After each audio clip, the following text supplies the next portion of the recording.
for 6th position. Nobody's won more races on concrete in the last 10 than Keselowski. And no one has scored more points in the last 17 on concrete than Brad Keselowski.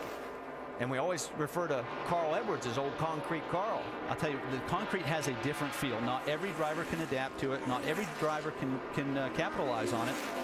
He obviously can. Well, I tell you, and you talked about how important it is to have a car that you can drive here, because if you can't, it doesn't matter how good a driver you are, it's just not going to work. Well, and part of your responsibility is finding your limits, and he's good at it. Look at this battle. We got 4 cars going here with Logano at the back of it. And that's for 9th with Brendan Gaughan, 10th with Paul Menard, Trevor Bayne, and then Joey Logano. And Logano is running out of laps, because he has got a lot more traffic, and his lap times are not as good as Brad Keselowski's right now. You think this car, the 20 car, tightened up, Dale, being that far into traffic? Yeah, I'd have to say that's not, as you said, Ricky, it's not something that they've encountered much of the day, because they've been out front most of the time, and so your car does different things. Let's go speeds at the line this time, because Harvick last lap was 31 seconds and Keselowski was quicker again in traffic. So let's see how it shakes out. On down through. Where's Keselowski? Yeah, number 1. Woof. Yeah, and again, I think he's going to have some help, because he's a little too, but he's 4 seconds behind to win this race. But he's made something as he looks at the big picture in the championship. This could have hurt him tremendously in the points today, but he's come back and been able to pick up quite a few spots. Speaking of the points, last year at this time, the gap between 1st and 3rd was 124 points. Right now, the top 5 are separated by 66. We've got ourselves a great championship battle beginning to take shape here in the 5th race of the 2010 season. And this man, I'm hoping Kevin Harvick stays with the series all year long. He's going to add something to this. I agree with you. He brings a lot of personality to the series. There's the top 3, and it would be a tie between Allgaier and Brad Keselowski. And this is the best Dodge has ever run in this series, 2nd and 3rd. Yeah, Ricky, you know, in this situation, as fast as Brad's car is, you're sitting there as a driver and you're saying, man, I wish we could have a caution, because I think I could win. But as soon as you do that, you're usually part of the caution, so you're a little bit hesitant. Joey Logano has just moved back into the top 10, getting around Paul Menard, but he is 7.9 seconds behind. He's got a long way to go. Brad Keselowski is 4 seconds behind in 6th, and the laps are winding down. Next time by, it'll be 14 to go. Kevin Harvick by 0.8 of a second over Reed Sorensen. There is Kyle Busch running 1.2 seconds behind the leader. Let's get more from Dave Burns. Well, Marty and DJ talked about it. He didn't think that the car was still right for Kyle, and that's part of the equation. But remember, Kyle got 4 tires. Kevin Harvick only got 2. Now, Kevin has that clean air out there. But remember what Kyle said earlier about Kevin's car, just how much better it was. Well, that's what Kyle's been fighting all day, and now Sorensen's car is better too. Kyle Busch will not be able to catch them at the end of this race. The gap, as we said, between 1st and 3rd, 1.2 seconds. There you see them as they go by. Sorensen just beat the leader by 1/10 of a second, though. He closed that gap back to just 7/10. A little bit further back, there's Justin Allgaier and Carl Edwards. That's your top 5 running through your screen. Here is a battle for 7th place. Wimmer getting around Annett. So move Scott Wimmer back into 7th with the number 7. And Michael Annett drops back to 8th. Yeah, 2 guys that really needed a good run here today. Both of them done a really good job running in the top 10 and top 5 part of the day. And they've raced a very, very smart race. That's the gap back to your race leader, Kevin Harvick. Let's get an update on his situation. Vince Welch.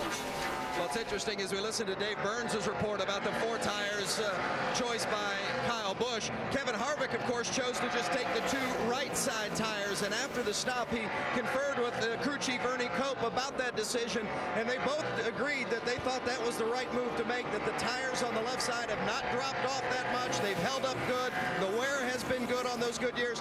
They thought for sure they had made the right call, thinking that Keselowski was going to be too far deep in the pack to be able to charge his way back up toward the front. So far, he's holding true. Well, I got to tell you, to me, it was a gutsy call, because we saw nobody try that as an experiment early in the race.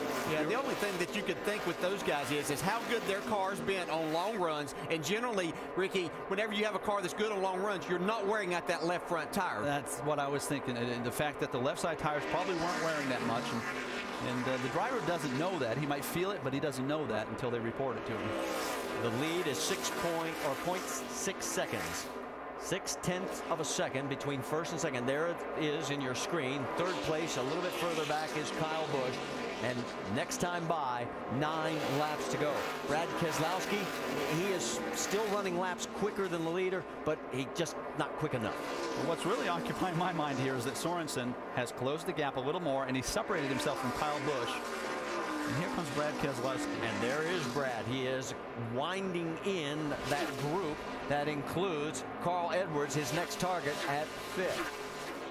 How about a little tip of the hat to this team, Reed Sorensen and the Braun Racing crew. And Jamie, what's the latest from their camp? Well, Reed Sorensen and this team definitely has extra incentive to get to victory lane today. You know, it's Autism Awareness Month, and Dollar General has joined forces with Autism Speaks. Now, you see the crew chief, Trent Owens, there on the right-hand side of your screen. His little boy is 2 years old. He was diagnosed with autism last year. Now, Dollar General has told this team if they make it to victory lane today, they will give $50,000 to autism. So an extra effort this team is trying to put in to get to victory lane today. They are 0.6 of a second away from 50 grand. He closed in more right now. That deficit's going to be even less when they cross the line right here. Well, he got awfully close and a little loose to that wall coming out of 4. And there is the gap between first and second, and it's down to half a second. So we may have a shootout yet. 7 laps remaining if Reed Sorensen can reel him in. He'd just love to get to that back bumper. Maybe not to even hit him, but just to loosen Kevin Harvick up a little bit with just those 2 tires. All right, let's try speeds at the line one more time. Oh, man, Sorensen driving the wheels off this thing. He is hanging it out. That's an example of this racetrack tempting you. Give me a little more. You left something on the table, and you go after it, you lose the whole car in the middle of the corner. Kyle Busch, Brad Keselowski again. But again, Keselowski is 2.9 seconds back. He has been driving a great comeback, but he's just not going to have enough laps. 6 to go now, and there's the gap between first and second, and it's just up over a half a second. Battle for 8th is Joey Logano going around Michael Annett and clears him. Well, we haven't talked about it all day, but we've had a lot of green-white checkers this year. Never had one here, though, in Nashville. So, of course, that's probably the kiss of death. But with now 5 laps remaining, Joey Logano has moved into the 8th position.